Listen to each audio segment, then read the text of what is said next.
Time Walk with Me. Hey everybody! Welcome back to Time Walk with Me. Today I thought I would do something a little different. Rather than posting a video of a game, in fact I have a couple of them to upload, but anyway, I thought I would do a spotlight here on a deck that I recently made. This is an Underworld Dreams deck. So let's go through all the cards and I'll tell you why they're in there, unless it's obvious. Here we got Underworld Dreams, 4 of those, because that's how the deck kills you. Underworld Dreams, for those who don't know, is an enchantment that deals 1 damage to every opponent whenever they draw a card. Now that's pretty awesome, and it's an uncommon now in the newest set that's out, the Theros Beyond Death. Up until now it's been a rare and kind of difficult to get. That's why I didn't make this deck before now. So the other key card is Teferi's Puzzle Box. Now I had to assemble a collection of these, so they're from all different sets. These two are from Visions, which is the original set it's from, and this is from 7th edition, and this is from 9th edition. But they all do the same thing. So it's an artifact, costs 4 to cast. Whenever anybody draws their card, at the beginning of everyone's turn, they draw their card for the turn, and then they put all the cards in their hand at the bottom of their library, and then they draw that many cards. This, combined with Underworld Dreams, makes your opponents draw many cards without actually gaining card advantage, and they get hurt by the Underworld Dreams. So, pretty cool. I got a couple of Mirror Maids in here. This is an enchantment, costs 1 of any and 2 blue.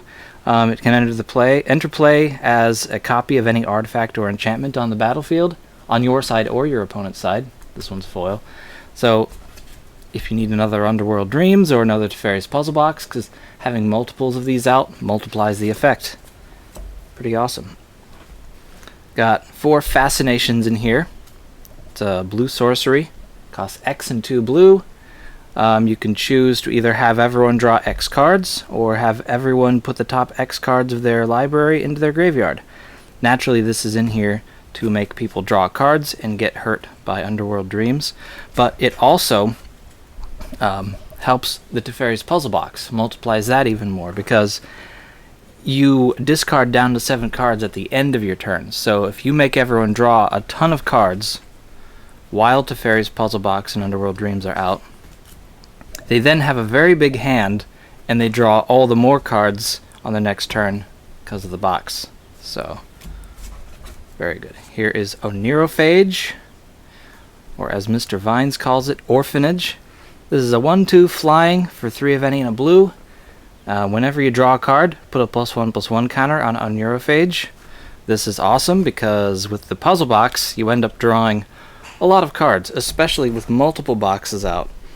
So he gets really big really fast. Ends up being a good defender, good offense too. An alternate win condition, you might say.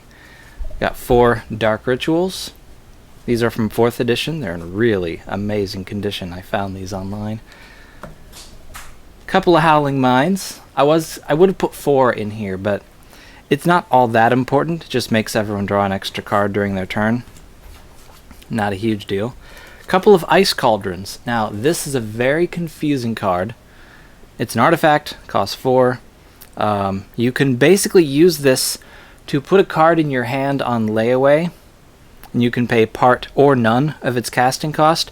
Its purpose in this deck, like with Teferi's Puzzle Box, I'm getting a new hand every turn, but Ice Cauldron allows me to save a card if I want to use it later, so it doesn't end up getting put on the bottom. A couple of Diabolic Tutors, helps you get whatever you need. We got 4 Unsummons. Now, Unsummon is very handy for sending a creature back to its owner's hand, but combined with the puzzle box, it's a removal spell. If it's your turn, whatever creature you put back in its owner's hand, it's going to get reshuffled. It's going to get put on the bottom of your opponent's library on their next draw phase. So, there we go. Now we're getting into the less essential cards in this deck. Here's a couple of Queens of Ice. This is for tapping down your opponent's creatures to, for defense. And then when she blocks, or does combat damage to a creature, the creature gets tapped and doesn't untap during the controller's untap phase. So, very handy. Couple of didn't say pleases for countering. I originally had a lot more countering in this deck, and I've taken a lot of it out, and I don't know, it's here for, defense, keeping my opponent from doing what their deck does. And this one I just put in here for the heck of it, Thassa Deep Dwelling. It is a 6/5, indestructible. It's only a creature when your devotion to blue is 5 or more. And you can tap a creature with this. That's the main reason it's in here. Helps me tap down my opponent's creatures. Although, an Icy Manipulator probably would do that better. Oh well. Rankle, Master of Pranks. He's a 3/3 flying haste. When he deals combat damage, I can either make everyone discard a card, make everyone lose a life and draw a card. That's why he's in this deck. Or make everyone sacrifice a creature. Pretty cool. Phylactery Lich, he's just in here for defense and because he's a cool beefy creature. He's a 5/5 indestructible for 3 black mana. And when he comes into play, you put a Phylactery counter on an artifact that you control. When you control no permanents with Phylactery counters on them, sacrifice Phylactery Lich. So, yeah, he's just a 5/5 that's indestructible. And then we have a Planeswalker here that can create a 2/3 blue and black nightmare creature that makes your opponent that it attacks exile the top 2 cards of their library. That's its +1 ability. It's got a -3 ability. Return target non-land permanent to its owner's hand. Then that player exiles a card from their hand. And then its -7 ability says you can cast up to 3 face-up cards on that your opponents own from exile without paying their mana cost. So it's just in here for fun. Now we have the lands. I put in a Lotus Field because I just got that in a pack recently and wanted to use it. I've got a bunch of swamps, some of them snow-covered, not for any reason in particular. 1, 2, 3, 4, 5, 6, 7, 8. 8 of those. A couple of them from the new set. Really cool looking. And some swamps. 1, 2, 3. Oh, islands. That's what I meant. 1, 2, 3, 4, 5, 6, 7, 8, 9. 9 islands.